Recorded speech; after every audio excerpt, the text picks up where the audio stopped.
Education के society जो या एजुकेशन का जो स्पेस है, डोमेन है, उसमें चेंज धीरे धीरे होता है। नालंदा यूनिवर्सिटी की चीज़ आप ये देखेंगे कि कहने को तो यूनिवर्सिटी था, पर 90% से ज़्यादा वहाँ का सिलेबस तो सिर्फ आप स्पिरिचुअलिज्म पे ही बात कर रहे हैं। तो यहीं पे मेरे हिसाब से इतिहास में एक बहुत बड़ी गलती होगी कि बुद्धिज़्म मानने के बाद टोटल कंसंट्रेशन कल्चर, स्पिरिचुअलिज्म, अध्यात्म, तंत्र और मंत्र की तरफ चला गया। क्योंकि सोचना है आपको इस डायरेक्शन में, आप ओवर थिंकिंग एक ही शब्द से पढ़े जा रहे हैं, culture art, culture art, culture art, spiritualism, अध्यात्म। तो इससे तो थोड़ा सा उभर के आगे फिजिक्स, मेटाफिजिक्स को छोड़कर थोड़ा फिजिक्स में भी तो आना पड़ेगा। देखिए झारखंड में थोड़ी विसंगतियों भरा हुआ है एजुकेशन सिस्टम। तो झारखंड में या बिहार में बाहर के स्टूडेंट को लाने की जरूरत नहीं, क्योंकि वहाँ का जो इंटेलेक्चुअल वर्क के स्टूडेंट्स इतना रिच है कि आपके सारे IITs में पढ़े हुए हैं, दिल्ली के सारे यूनिवर्सिटीज़ में पढ़े हुए हैं। और 60% तो नॉलेज पढ़ाई है, 40% पुराना को छोड़ना पड़ेगा। इसीलिए मैंने नालंदा की बात कही, मैंने छोड़ा नहीं। अगर तकसीला वाले स्पीड हम लोग चल रहे होते तो इंडस्ट्रियल रेवोल्यूशन होता, इंडिया में ही होता और 11वीं 12वीं सदी में ही हो गई होती है। 15वीं सदी हम लोग के पास कोई पूंजी ही नहीं है, एक इंटेलेक्चुअल पूंजी के अलावे अधिकतर बिहारियों के पास और कोई पूंजी नहीं है। नमस्कार, मैं प्रवीण पांडे और आप देख रहे हैं एजुकेशन पोस्ट न्यूज़। और हमारे साथ मौजूद हैं प्रोफेसर रंजीत सिंह, जो इक्फाई झारखंड के VC हैं। सबसे पहले स्वागत है सर आपका। इवेंट में आके कैसा लगा?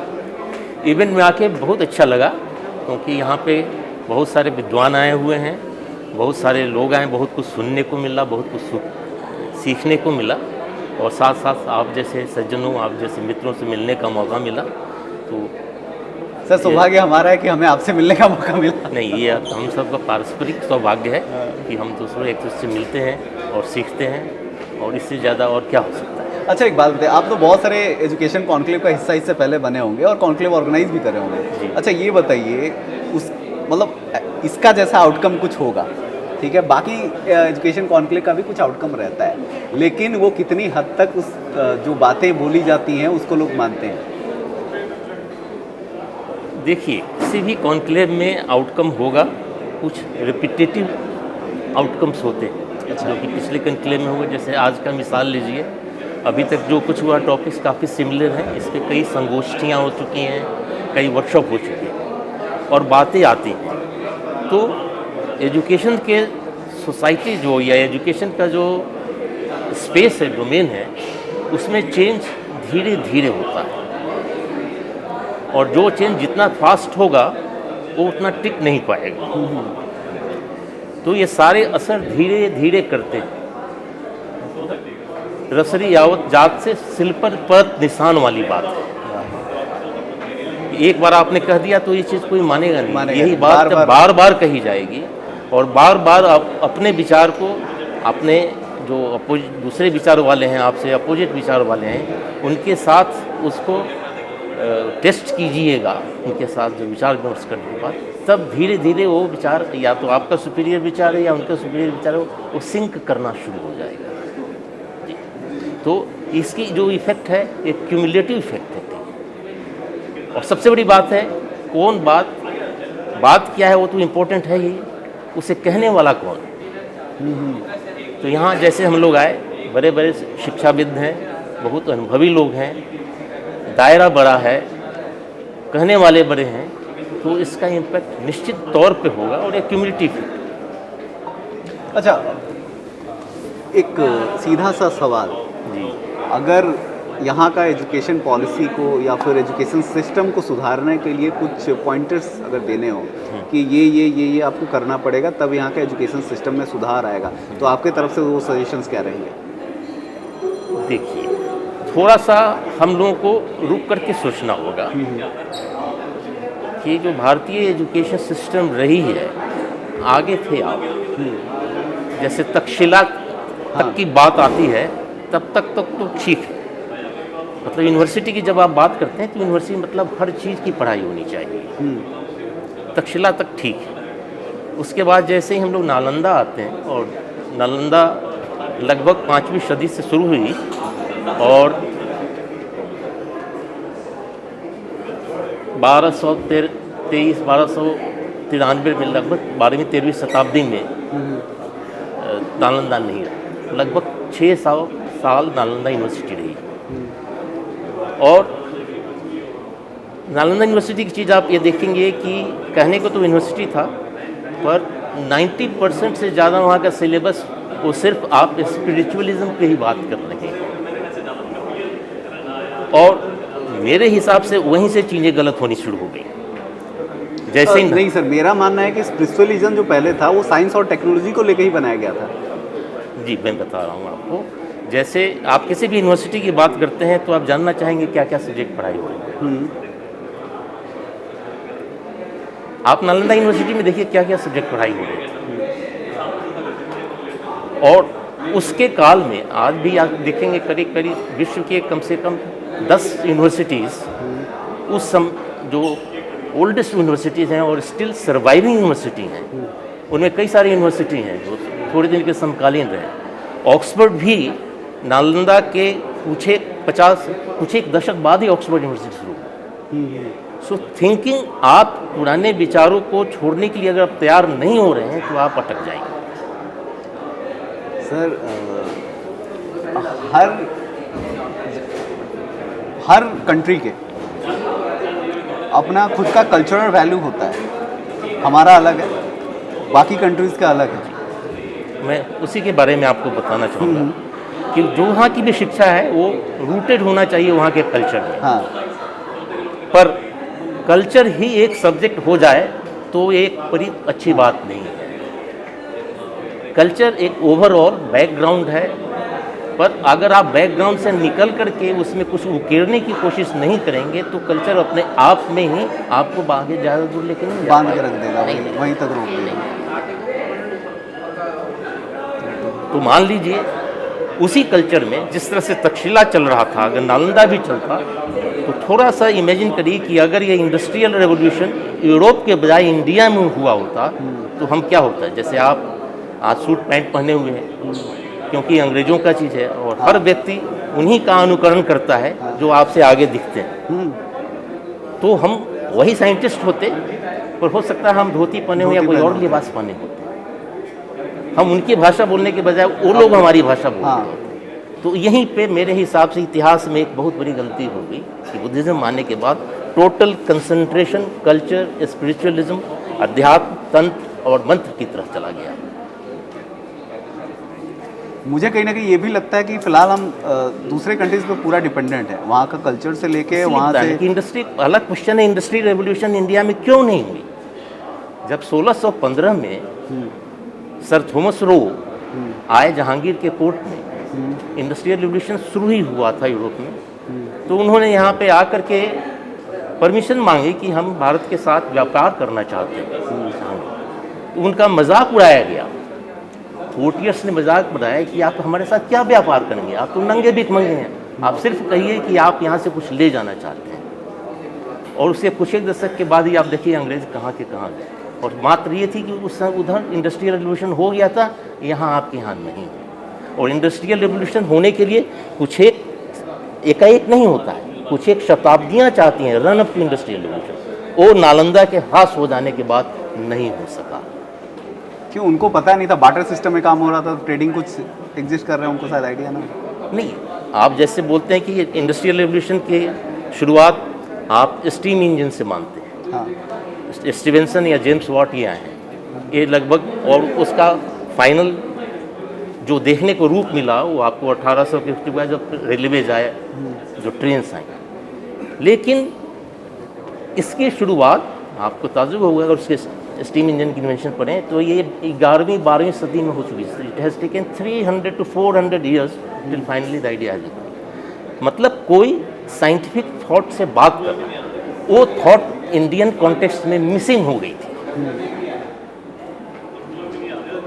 क्योंकि आप ओवर कंसंट्रेट करना शुरू कर दिया। जैसे आपका कोई मैथ्स में अच्छा है, कुछ है, तो ठीक है मैथ्स में तुम जरा इस सब्जेक्ट को भी पढ़ो। हाँ। तो कहने को तो नालंदा एक यूनिवर्सिटी था, तो यूनिवर्सिटी मतलब कम से कम उस समय के जो तात्कालिक विषय थे वो तो वहाँ होनी चाहिए थी पढ़ाई, तो उसमें बहुत कम विषय थे। और वहीं से चीज़ें गड़बड़ होनी शुरू। उसके बाद खैर मुगल आए वही है, उसमें माहौल नहीं मिला। तो दो चीज़ चाहिए, एक बीज और एक माहौल। माहौल नहीं मिलने के कारण था कि मुगल्स आ गए, ये सारी चीज़ें गई, आप विनष्ट हो गई चीज़ें। पर मुख्य बात यह है कि बीज भी मिसिंग था, और बीज कहाँ से आएंगे? ये यूनिवर्सिटीज़ से आएंगे। क्योंकि सोचना है आपको इस डायरेक्शन में, आप ओवर थिंकिंग एक ही से चीज़ पढ़े जा रहे हैं, culture art, culture art, culture art, spiritualism, अध्यात्म। तो इससे तो थोड़ा सा उभर के आगे फिजिक्स, मेटाफिजिक्स को छोड़कर थोड़ा फिजिक्स में भी तो आना ही पड़ेगा। अच्छा सर, टॉपिक थोड़ा चेंज करते हैं। करिए सर। ये बताइए, इक्फाई झारखंड के आप वीसी हैं जी। स्टूडेंट्स को समझते होंगे जी। झारखंड को भी समझते होंगे जी। झारखंड एजुकेशन सिस्टम कैसा है? देखिए, झारखंड में थोड़ी विसंगतियों भरा हुआ है education system.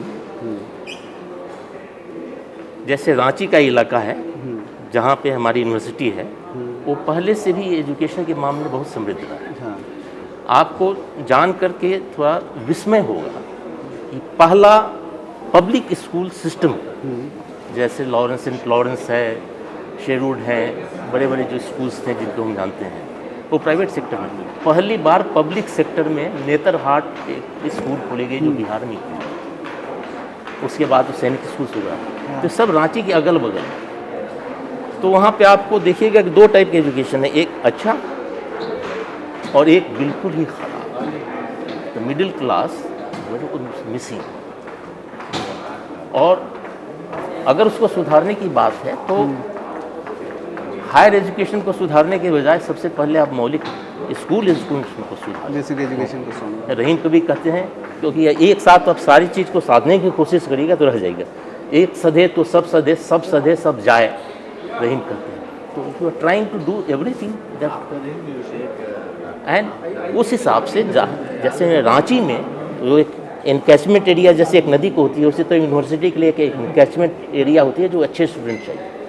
So Ranchi is a very good place to garner very meritorious students who are coming here, and उसके लिए प्रीमियम इंस्टीट्यूशंस की ज़रूरत है। और हम झारखंड में बहुत सारी टोटल करीब 22 प्राइवेट यूनिवर्सिटीज़ हैं, 18 प्राइवेट यूनिवर्सिटीज़ हैं झारखंड में, जिसमें 8 तो रांची में ही।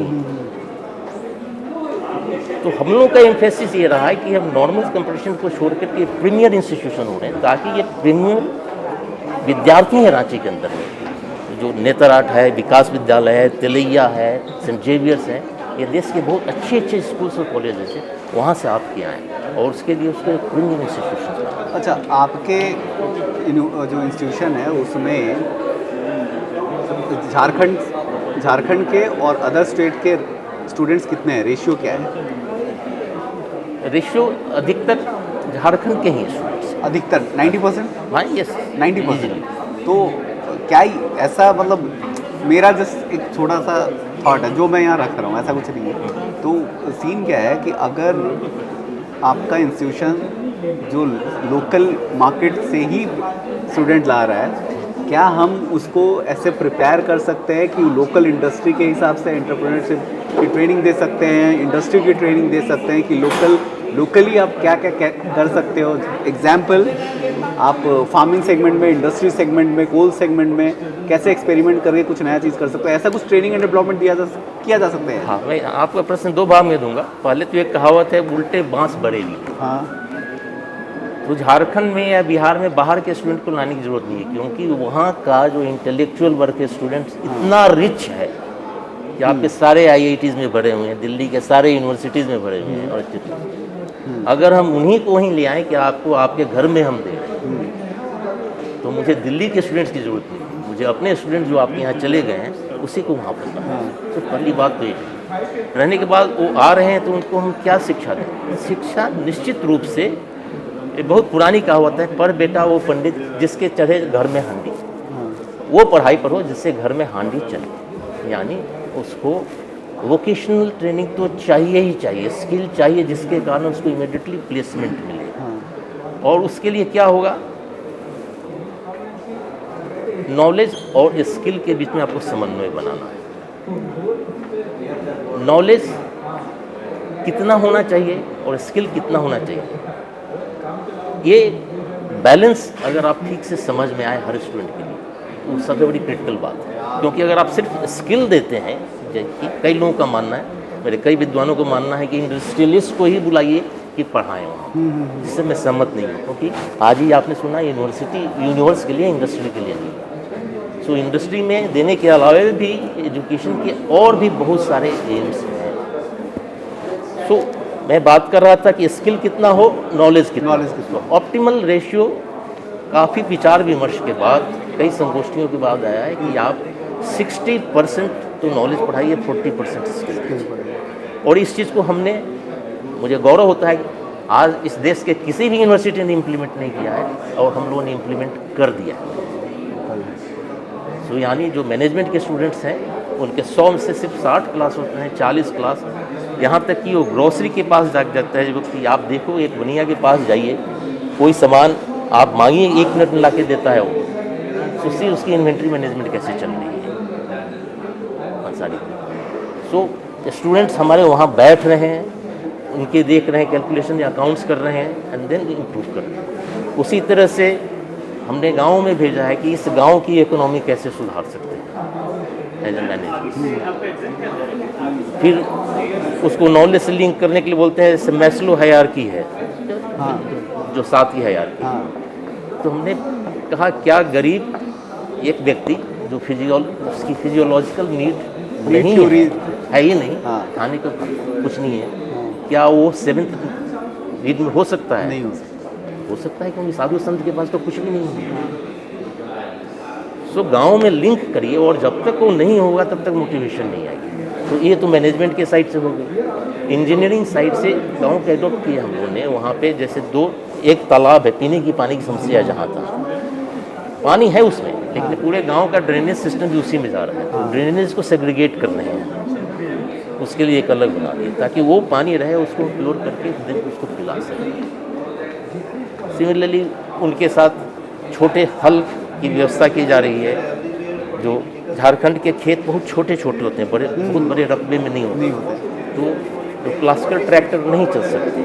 तो जैसे जापान में हो सिस्टम है, उस हिसाब से हम लोगों ने मजा लिया, मैकेनिकल इंजीनियरिंग ने उसको ड्रॉ किया है, उस हलों को हम गाँव में दे रहे हैं और सक्सेस के साथ काम कर रहे हैं। अब इतना कुछ करने के बाद क्या है कि वो वहीं पे उसके हो जाते हैं। सिमिलरली इंटर्नशिप का हमने सिस्टम बदल दिया है। अब बाकी जगह होता है 2 महीना हुआ या स्कूल चल रही है उसी के दौरान, इंटर्नशिप हमने कहा कि नहीं, कम से कम 3, अगर 4 साल का कोर्स है तो कम से कम 6 महीने, और जहाँ इंटर्नशिप जा रहा है वो वहीं एब्जॉर्ब हो जाएगा। 6 महीना आपके यहाँ काम कर रहे हैं, हम फी दे रहे हैं आपको और बाकी ले रहे हैं। अच्छा, और एक बात, 1-2 महीने का इंटर्नशिप जो करने जाते हैं, मेरे को लगता नहीं उसका कोई वैल्यू है। कुछ वैल्यू नहीं, इसलिए तो हमने हटा दिया कि उसको फेवर करिए और पूरा 1 सेमेस्टर, और कम से कम अगर 4 साल का है यानी 8 सेमेस्टर का है, उसमें 1 सेमेस्टर उसका पूरा इंटर्नशिप में जाने दीजिए, ताकि इंटर्नशिप खत्म हो और वहीं से उसके एब्जॉर्प्शन और ये सिस्टम लागू किया। और जब मैं यहाँ महाराजा सूरजमल का डायरेक्टर था तो ये रिकमेंड किया, और इसकी परमिशन AICTE से ली गई, और AICTE ने इसका प्रावधान कर दिया है। पर इम्प्लीमेंट करने वाले बहुत कम लोग हैं, हम लोग एक हैं जो फॉर्मेलिटीज़ के लिए 1 महीना 45 डेज उसमें कुछ नहीं होता है। जिसके यहाँ आते हैं इंटर्नशिप, जैसे आपके यहाँ है कोई, आप अपने काम में व्यस्त हैं, कोई भी लड़का मैं आपके पास भेज दूँ तो आपको लगेगा ये मेरे लिए न्यूसेंस हो रखा है। आप अपना काम करें कि उसे सिखाएं, तो आपकी तुम्हारी। और 1.5 महीने में वो सीखेंगे ही क्या? 1.5 महीने वो सीखेगा ही। क्या? और जब सीखने लगे तो बोले चलो कम से कम कैमरा ढो पहले ये करो ये करो, नहीं है जो फिर अच्छा लगे तो आप रख लीजिए उसको। तो ये सब सिस्टम तो काफ़ी अच्छा चीज़ जानने को मिला, ऐसे इनिशिएटिव आपने लिया है क्योंकि जिसका अभी रिक्वायरमेंट है यहाँ। और अब अच्छा, फिर एक नया सब्जेक्ट हमने इंट्रोड्यूस किया है, यूनिक सब्जेक्ट है, भारत की किसी यूनिवर्सिटी में। उसमें हम इंक्यूबेशन, ये जो सारी चीज़ें बोलता है, इसका विधिवत सिलेबस हमने डेवलप किया है। अच्छा, इंक्यूबेशन का, इंक्यूबेशन इनोवेशन करने का पूरा सब्जेक्ट टेक्स्ट तो आप करते जाइए। तो एक स्टेज में आके आपको वहाँ तक पहुँचने के बाद आपको एक फैक्ट्री स्टार्ट करनी ही है, फेल नहीं होगा। तो उससे क्या होता है, उसको ब्यूरोक्रेसी से रगड़ लगती है कि एक लाइसेंस लेने में इंडिया में क्या क्या समस्या है। हमने सारा चीज़ ले आए, इंडस्ट्री पेपर पे खड़ी हो गई। अब अगर आप इसको चलाना चाह रहे हैं तो हम आपकी मदद करेंगे, नहीं चलाना चाह रहे हैं तो आप जाइए। पर आपको विज्ञान हो गया कि अगर कोई फैक्ट्री चलाना चाहे तो कितनी समस्याएं हैं। प्रोडक्ट से, आइडिया से लेके, तो 3 स्टेज का उसका वही अगेन 40-60। आप जाइए, देखिए गांव वाले क्या कहते हैं, यहाँ पे आप क्या कर सकते हैं। तो एक एक सब्जेक्ट पिकअप करिए और उसके मार्क्स, तो उसके 5 स्टेज हैं, तो 3 स्टेज तो कंपल्सरी आपको करना ही है, और आगे के 2 स्टेज आप करना चाहेंगे तो उसके इंक्यूबेशन सेंटर में लगाया, सभी के लिए लगाए हुए रांची शहर में, कि अब आप वहाँ ज्वाइन करिए, आपको फाइनेंस उपलब्ध कराएंगे, ये कराएंगे, जो रिस्क मिनिमाइज करेंगे हम आपको प्रोटेक्ट करके। और करना है तो करिए, नहीं अगर दिल नहीं है कि नहीं आपको पढ़ाई करने का दिल है तो जाइए, कम से कम यहाँ तक तो आप आ गए कि ये कोई कारोबार शुरू किया कैसे जा सकता है।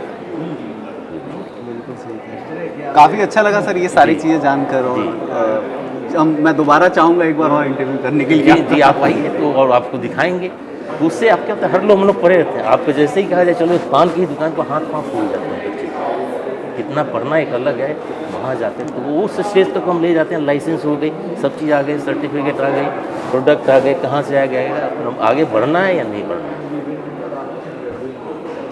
हाँ, MBA में पढ़ाया जाता है, PGDM में एंटरप्रेन्योरशिप करके एक सब्जेक्ट भी है। उसी सब्जेक्ट को हमने रिकन्वर्ट कर दिया, उस सब्जेक्ट को हटा के उसका थोड़ा सा पोर्शन लिया है और उसको रीस्ट्रक्चर किया।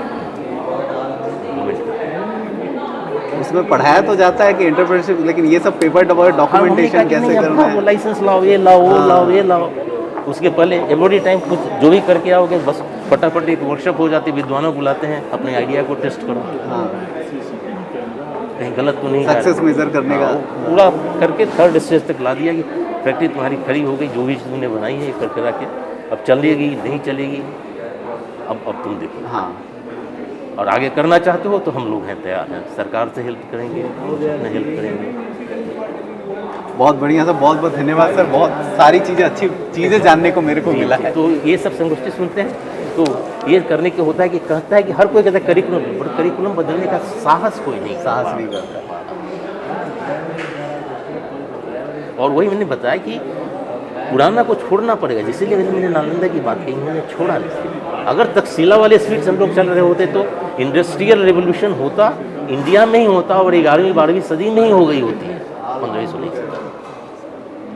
बाकी लोगों को फॉलो करने की जरूरत है। हाँ, अब डॉक्टर दूसरे इंजीनियर की तरह बात करे, ये करे, ठीक है, मतलब तंत्र मंत्र इन सब चीज़ों की ये जगह है, और यूनिवर्सिटी में इसके अलावा भी तो सब्जेक्ट होने चाहिए। हाँ। 10,000 स्टूडेंट्स हैं, 1,000 लोग हैं, और सबके सब एक ही सब्जेक्ट पढ़े जा रहे हैं। सब इंजीनियर और मैनेजर बन जाएंगे सब, बाकी लोग क्या करेंगे? तो सारे अगर साधु संत ही हो गए तो क्या हो जाएगा? वही हाल है। और कल्चर तो बहुत ज़रूरी है, उसी कल्चर में एम्बेडेड होना चाहिए।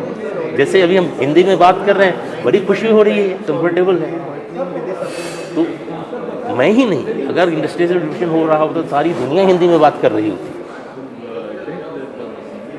और हम लोग को धोती का मजाक उड़ाया जाता है, धोती नहीं, ये भी तो डेवलप हुआ होगा, मतलब अंग्रेज पहले जैसे हम लोग आज बने। धोती कभी पहना है या नहीं? हाँ, धोती कभी पहना? क्यों नहीं पहने? तो धोती कंफर्टेबल लगता है, ये कंफर्टेबल, बहुत कंफर्टेबल लगेगा, लेकिन धोती में भी तो डेवलपमेंट होती है ना उसकी। जैसे पैंट है, तो पहला पैंट जब किसी ने पहना हुआ वो ऐसा तो नहीं होगा, उसको दिक्कत होती होगी, फिर धीरे धीरे तो इंडियन फैशन में ही उसकी एक डेवलपमेंट होती है, जो कि एक आइकॉनिक फैशन होता है। और ये सब नहीं हुआ कि आप पीछे पड़ गए और जो पीछे है उसकी तरफ कोई नहीं देखता।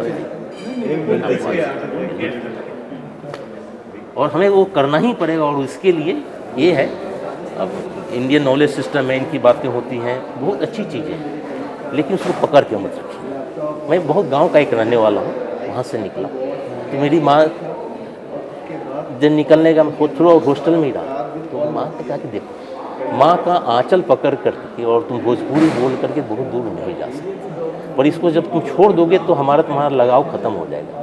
तो भोजपुरी बोलते रहो, माँ का आंचल दूर से पकड़े रहो, प्यार करते रहो, लेकिन आसमान में उड़ो। कहाँ के रहने वाले हो? मैं रहने वाला बिहार का ही हूँ, सोनपुर के पास मेरा गाँव। कहाँ पे? सोनपुर में कहाँ पे? सोनपुर के पास जहाँ जो नई पुल बनी है, परमानपुर स्टेशन आता है, वहीं पे रहने वाला हूँ। सोनपुर का वो मेला फेमस है ना? हाँ, वहीं का सोनपुर मेला बहुत फेमस है। वहीं का। अभी पटना डेवलप होकर सोनपुर की तरफ ही जा रहा है, वहीं आ गया है। अब वो शहर की तरह हमारे गांव को खा जाएगा, अब धीरे धीरे लगता है पटना नहीं शहर बन जाएगा आपका। जिस तरह नोएडा वगैरह की हालत। गांव से कितने जुड़े हैं जी? गांव से कितने जुड़े हैं? बहुत जुड़े हैं, सारी प्रॉपर्टी तो वहीं है। गांव से जुड़े, बहुत अच्छी तरह जुड़ा हुआ। सर गांव का कभी स्पेशली बिहार से, चूँकि सोनपुर के हुए, कभी ट्राई किए कि गांव बिहार का भी, अपने लोकल एरिया का भी कुछ एजुकेशन सिस्टम, थोड़ा बच्चों का थोड़ा डेवलपमेंट कुछ हो, स्किल डेवलपमेंट हो, नॉलेज डेवलपमेंट हो, तौर तरीका थोड़ा बदले टिकट? जैसे मैंने शुरू में आपने प्रश्न पूछा, उसको बदलने के लिए एक तो बहुत डेडिकेशन चाहिए। हाँ, नहीं तो आप बोलेंगे तो बोलेगा हाँ हर कोई आता है उपदेश देके, और ये संभव है। बिहार के लिए जो ये सब हो रही है, शांत किशोर या अन्य लोग बोलते हैं मैं राजनीति से संबंध नहीं रखता, हम लोगों के पास कोई पूंजी ही नहीं है। एक इंटेलेक्चुअल पूंजी के अलावे अधिकतर बिहारियों के पास और कोई पूंजी नहीं है। इसीलिए बच्चे को भेजो, पढ़ाओ, पढ़ लिख जाएगा, अच्छा कर जाएगा तो परिवार गरीबी से निकल जाएगा, क्योंकि ज़मीन है नहीं आपके पास, कैपिटल है नहीं आपके पास, कनेक्शंस है नहीं आपके पास, रसूख है नहीं आपके पास, बुरे दबे हैं रास्ते में, जहाँ जाते हैं वहीं लोग पीट देता है आपको। तो एक ही चीज़ बची हुई है। इसलिए शिक्षा अगर ठीक कर लें बिहार, प्राकृतिक आपदाएं अलग परेशान करती हैं, तो शिक्षा ठीक कर लें तो बिल्कुल आप आगे निकल सकते हैं। और शिक्षा ठीक करना वहाँ मुश्किल नहीं है, एकदम मुश्किल नहीं है। थोड़ा पॉलिटिक्स से ऊपर होकर फिर डेडिकेटेड लोगों को वहाँ पर जाना पड़ेगा। मैं तो कहूँगा प्राइवेट सेक्टर वालों को भी उसमें जाना चाहिए, क्योंकि ये सरकार तो अब कुछ करेगी नहीं। जिस तरह से लगता है वहाँ पे प्राइवेट सेक्टर में स्कूल्स लगा के क्वालिटी एजुकेशन देना, ये वो करता है। अब देखिए नेतरहाट जिस स्कूल की मैं बात कर रहा हूँ, उसका रिकॉर्ड था कि कहते थे कि किसी को पत्थर मारो, किसी IAS अफसर को, तो बताएगा मैं बिहारी हूँ, और फिर पत्थर मारो तो बोलेगा मैं नेतरहाट का हूँ। उस स्कूल से लोग अब 100% रिजल्ट भी नहीं आ रहा। तो अच्छी चीज़ों को हमने बर्बाद किया। 60-70 जो बात कर रहे हैं, 60s अर्ली तक बिहार को 3 बार कंटिन्यूअस बेस्ट एडमिनिस्ट्रेड स्टेट का प्राइज़ मिल चुका है देश में।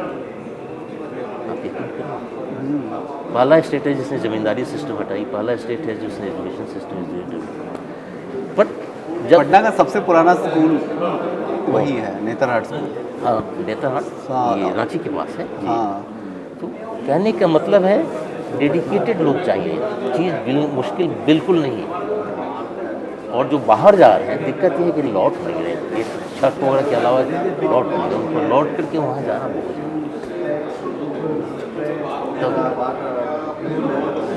अभी दिल्ली में आपके हमारे मित्र भरे पड़े हुए हैं, सब बहुत अच्छे। अच्छा ये बताइए, आप बिहार और झारखंड का देखे थे जब बंटवारा नहीं हुआ था, बट आपको क्या लगता है बंटवारा में सही हुआ है? क्यों इंडस्ट्री लेके तो पूरा झारखंड? हाँ नहीं, वही तो दिक्कत हो गई। और उससे एक लेसन है। देखिए जब शुरू में बिहार की सरकार, मैंने कहा ना 2 बार एडमिनिस्ट्रेट, उन्होंने कहा कि बिहार की कीमती ज़मीन पर, जो आज के उत्तर बिहार पे कोई इंडस्ट्री लगाना एक क्राइम है। उसमें अनाज की भी बहुत समस्या थी, और उधर की पथरीली ज़मीन पे लगाओ इंडस्ट्री, तो उधर मिनरल भी है, इंडस्ट्री भी है। सो नॉर्थ बिहार में कोई इंडस्ट्री नहीं लगाई गई, पर्पसली नहीं लगाई थी कि हमें अनाज भी तो चाहिए। उस समय तो हम लोग स्वावलंबी नहीं थे खाद्यान्न में।